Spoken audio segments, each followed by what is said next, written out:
आज आपको खाटू श्याम की स्टोरी सुनाता हूँ आपको। क्या है कि जब पांडव और जो है अपना राजपाट हार गए थे ना, तो वो वनवास भोग रहे थे जब, तो इनकी जो युद्ध है ना भीम का, एक राक्षस से होता है, उस राक्षस को भीम मार देते हैं।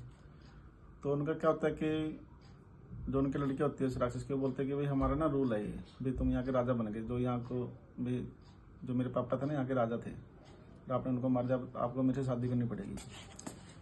तो भीम ना उससे शादी करता है, उसका नाम हिडिंबा होता है। तो शादी कर लेता है उसके साथ। तो उनका पुत्र होता है घटोत्कच। तो ऐसे कृष्ण ने किसी राक्षस को मारते हैं, कृष्ण भगवान। तो उनकी लड़की होती है जो वो कृष्ण से बदला लेने के लिए आती है, वो उससे वो माता की भक्त होती है, माता दुर्गा की। उसको वरदान होता है कि तू किसी से हारेगी नहीं। और कृष्ण से जब युद्ध करने आती है ना, तो माता दुर्गा उसको रोक देती है बीच में, बोलते हैं कि भाई इसके साथ तुम लड़ाई नहीं करोगी, भाई तुम मेरी भक्त हो और इन्होंने जो भी किया है अभी धर्म के लिए किया है, इस दुनिया के लिए किया है, मतलब भाई वो अधर्म का काम करते थे तो उन्होंने इसलिए इसको मारा है, भाई तुम इसकी शरण में जाओ। तो माता के कहने पे वो उससे माफी मांगते हैं कृष्ण भगवान से। तो कृष्ण उसका ना रिश्ता कराता है घटोत्कच से, भीम के लड़के से।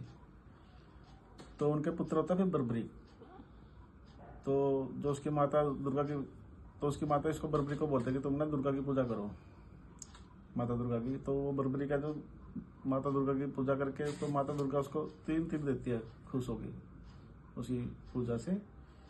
तो पहला तीर होता है कि दुश्मन की पहचान करता है कि कौन कौन दुश्मन है कौन नहीं है, और दूसरा तीर उस पर निशान लगाता है जो जो दुश्मन होता है, और तीसरा तीर उनको भेद करके उनको मतलब लक्ष्य को पूरा करता है। जब महाभारत का युद्ध होता है ना, तो जैसे इनका कुल होता है, जैसे भीम और इनके इसका दादा लगता है ना बर्बरी का, तो वो बोलता है कि मैं भी महाभारत का युद्ध लड़ूंगा। तो माँ से पूछता हूँ किसकी तरफ से लड़ूँ मैं, मतलब। तो माँ बोलती है कि भाई सारे चाचे ताऊ हैं मेरे आपस के ही हैं। तो वो बोलते हैं कि भाई जैसे 5 पांडु है तो वो 100 थे जैसे। तो उसकी माता ये सोचते हैं कमजोर है, मतलब 5 पांडु और वो 100 है। तो बोलते हैं कि जो कमजोर दिखे ना तुम्हें उनकी तरफ से लगना। तो वो महाभारत का युद्ध लड़ने आता है ना, तो वो कृष्ण जी उनको रोकते हैं। तो कृष्ण जब उससे सारी बात पूछते हैं, तो फिर उसको गुरु मान लेता है, मतलब कि बातों में, मतलब कि वो उनकी जो बात होती है ना, तो उसको गुरु मान लेता है कृष्ण जी को। तो कृष्ण का शीश मांगते हैं फिर। तो जो खाटू श्याम जी होते हैं ना, तो शीश अपना दे देते हैं। तो अपनी इच्छा जताते हैं कि भाई युद्ध देखना मैंने पूरा का पूरा। तो जब युद्ध देखते हैं तो वो मतलब कि एंड में उनको खुश हो गया कृष्ण जी, उनको अपना नाम देते हैं श्याम बर्बरी को, भाई तेरी ना मेरे नाम से पूजा होगी और तुम हर आदमी का सहारा बनोगे कलयुग के अंदर। भी जब कलयुग आएगा ना तो तेरी पूजा होगी।